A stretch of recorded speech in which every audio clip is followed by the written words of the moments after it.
Draft Aviation Safety Amendment Regulations 2024. I call the Minister to move the motion. Mike Kane. Dr. HoC, pleasure to serve under your chairmanship today. I won't burst out into song if that's okay. I beg to move that the Aviation Safety Regulations 2024 Act, which is laid before this House on the 23rd of October, be approved.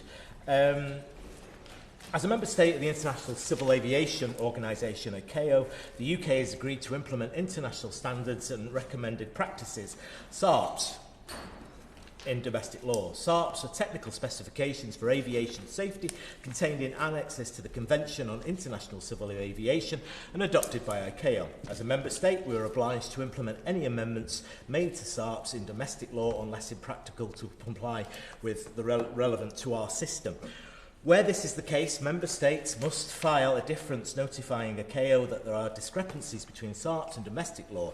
The majority of differences filed by the UK are either because legislative changes are yet to be undertaken or are in progress, or legacy differences inherited from assimilated EU regulations that we will incorporate over time, or, as mentioned, are not appropriate for the UK system.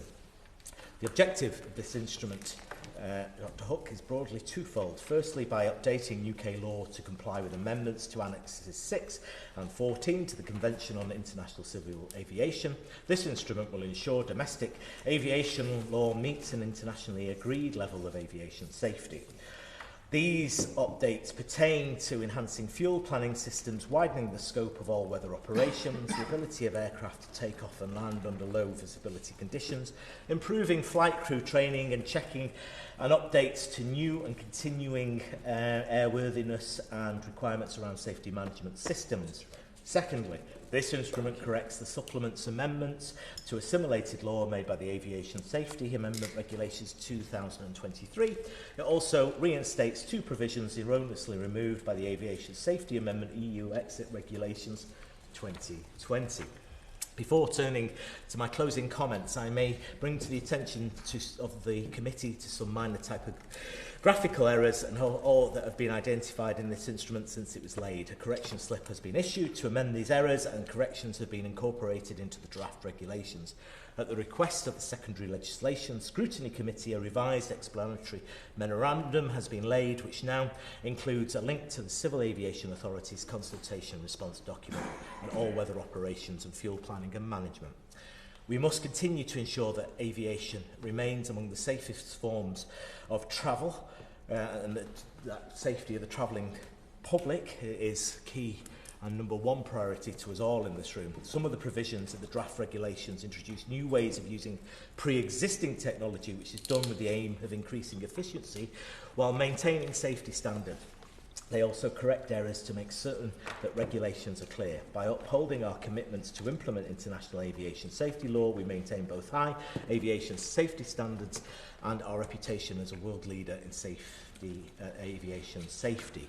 Before I commend these regulations to the House, can I put on record, and I'm sure I speak to everybody in the room, of our sadness at the crash in Vilnius yesterday and the death of the airline pilot of the DHL flight. Safety should, for many reasons, be always top of our priorities.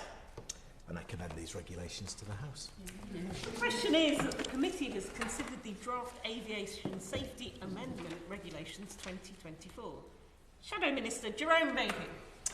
Thank you, Dr. Harkin. It's always a pleasure to have you in the chair. And I join the Minister in the words he said about the poor pilot for the DHL crash in Vilnius. And if we needed further reminding of the importance of aviation safety, then this provides it. Now, this is not contentious. I'm going to reassure the honourable and right honourable members opposite that I do not intend to call a division on these regulations. They are eminently sensible, and we could go through clause by clause, but the essential meaning of them is that the Civil Aviation Authority has got out of step with the International Civil Aviation Authority and its SARPs, and the consequence of that is that UK registered aircraft cannot use, without these regulations, more sophisticated systems and equipment, both on board their aircraft for the management of their fuel and other systems, particularly to do with low visibility landing, but also to take advantage of infrastructure on the ground, aerodromes, to assist in those processes as well. Part 2, Chapter 1, deals with instrument use for flying in poor visibility. Chapter 3 deals with improvements of mandatory crew training associated with these activities. And Chapter 4 has regulations to require improved aerodrome facilities for low visibility conditions. And there's another section, another clause relating specifically to the use of helicopters, the infrastructure in helicopters.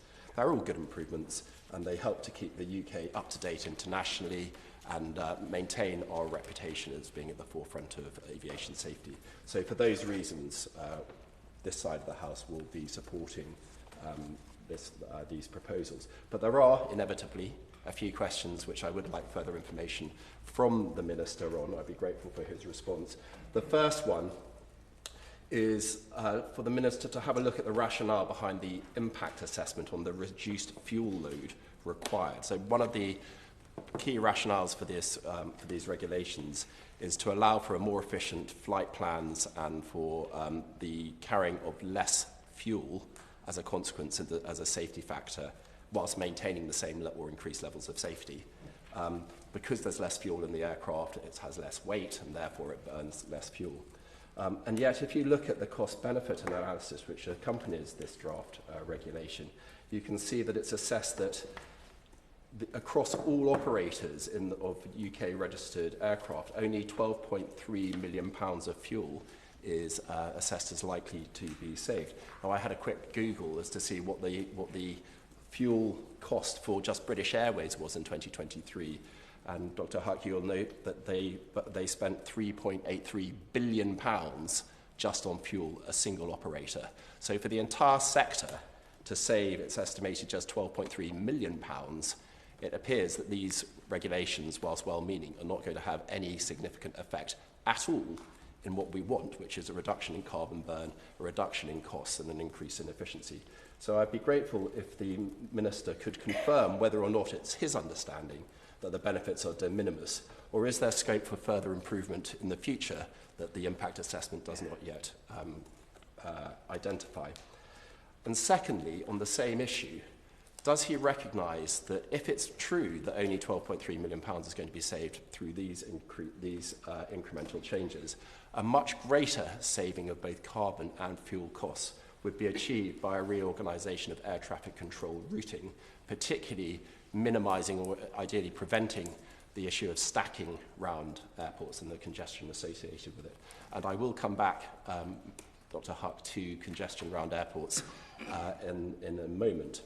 But before I do, I turn to Section 14.5 of the retained EU Law Act of 2023, where, Dr. HoC, you'll know that it requires, as the explanatory notes say on clause 6.10, that the government is required, where changes are made to secondary assimilated UK law using Section 14 of the Rule Act, the overall effect of the changes made under that section should not increase the regulatory burden. Now, the majority of those sections, Section 14 clauses, relate to the imposition of criminal offences under these regulations, and it's confirmed in the impact assessment that they do not significantly increase the regulatory burden. But there is a lacuna in the impact assessment because it identifies that there are some Section 14 clauses which do not impose a criminal sanction, and yet there is no assessment as to whether or not the rule requirement under Section 14.5 is satisfied. So I ask the Minister to confirm that there is no increased regulatory burden as a result of the non-criminal sanction clauses affected by Clause 14.5. And which seems rather technical, but it is an area on which it would be useful to make sure that we are compliant with the existing legislation. And finally, Dr. HoC, we've just had the Prime Minister return from COP29, where he's burnished his international credentials in his view by committing to an 81% reduction of greenhouse gases by 2035, 81% by 2035. Now, that's all very well, Dr. HoC, but the Committee on Climate Change in their 6th carbon budget have identified that it is impossible to if you're going to reach that target, then it can only be done by the restriction of passengers and airport capacity. So my question to the Minister is simply this: is it government policy now to restrict any net increase in airport capacity? And if it is, which airport currently in operation is going to be further restricted in order to allow for the increased capacity anticipated by London City Airport expansion, which the government has just allowed? Any more for any more? Oh, sorry. No? In that case, Minister to respond to Well, firstly, can I congratulate the Honourable Member on his elevation to his current position. I look forward to working with him over the years to come. I had quite the turnaround in my 3 years of opposition, so I hope he stays longer than some of his predecessors. But it's great to welcome him, and I know recently spent some time in Northern Ireland with him, where we had an extraordinarily good fact-finding trip and relationship building with the executive there, and he should always be proud of the work his father did as Secretary of State in that regards as well, in bringing peace to our islands. So I would like to thank members for their consideration of this. The Honourable Member asked me a number of questions. I think the first one was impact assessments.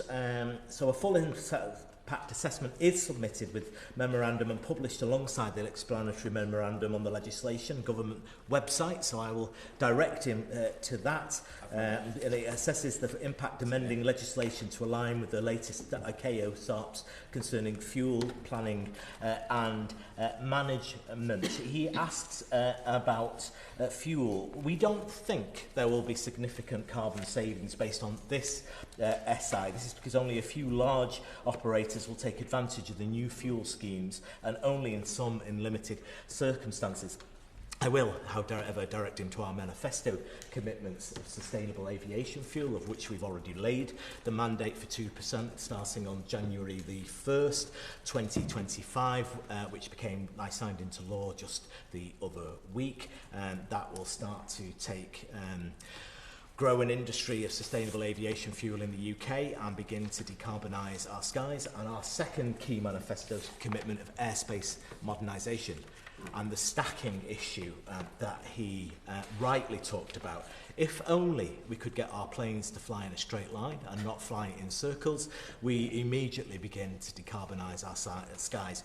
I think there is a EasyJet plane that flies from Jersey to Luton that probably emits about 35% more carbon than it should because of the route it has to take, because we have an analogue system in a digital age. So we are hugely committed on this side with our two key manifesto commitments in terms of decarbonising our skies.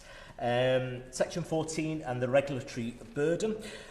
We consider that the overall effects of changes made under this SI increase the regulatory that do not increase the regulatory burden in this area in particular. I mean, this is, to new members of the House, this is a take back control SI. We were a member of EASA, we came out of EASA, now we have to do the typos ourselves. That's the power we now possess. This would have been done elsewhere and on somebody else's dime. So that's that in particular. In terms of the Prime Minister's huge commitment on the 81%, I did say at a conference the other day, where did he get the 1% from? Where's that particular saving? But it is a huge, ambitious project that this government and its missions are embarked upon. We have to do it. We have to do it because the climate is changing. I run the lighthouses in this country, and our operatives can spend less time at sea. We've saw through storm Bert this week that my journey took 4 hours instead of 2 because of flooding and damage. We've admitted trillions of tons of carbon that we cannot afford to begin to admit again in the future, and that we have to change. And also, members, I'm sure across the House will agree, the international situation is getting more dire by the day, and we have to become energy secure. And that commitment of doing that by 2030, I think, is hugely key. Now, the safety of aviation and the travelling public is a priority for this government, every government. Would the Minister keep Of course, I'll give you. Jerome Mayhew. So I know the Minister was trying hard to answer all of my questions, and he may have forgotten to clarify what the government's position on airport capacity is. So I'll give him this opportunity a second Minister time. Mike Kelly. The Honourable Member mentions the Climate Change Committee and its recommendation that we should consider a demand management system. We will formally respond to the Climate Change Committee in the new year on that. My view is that Mr and Mrs Jones in my constituency should be able to take their annual holiday in Europe because they've worked hard all year, and we have never on our side of the House talked about demand management. I'm just wondering whether it's a new policy of His Majesty's official opposition. It's not, I hear the Honourable Member saying from a sedentary position. It's hugely important we both decarbonise our airports, our maritime and our airlines as well. And we are doing that through our manifesto commitments of the Sustainable Aviation Fuel mandate over the years ahead and the airspace modernisation projects. And in terms of airports themselves, airports are the easier bit to actually decarbonise, and most of them are on strategy for decarbonising themselves over the next few years. The hard part of the equation will all be the things that take off and land in our airports. So no demand management on this side of the aisle. The safety of aviation and the travelling public is a priority for the government. The Department of Transport is committed to ensuring that aviation remains safe. As part of this, the draft regulations form part of an important legislative programme which implements international aviation standards into domestic law. Furthermore, the implementation of international law ensures that the UK remains a world leader in maintaining aviation safety standards and meeting our obligations. And I think with that, I submit the order to the House. The question is that the committee has considered the draft Aviation Safety Amendment Regulations 2024. As many as are of that opinion say aye. Aye. Of the contrary, no. I think the ayes have it. I think the ayes have it.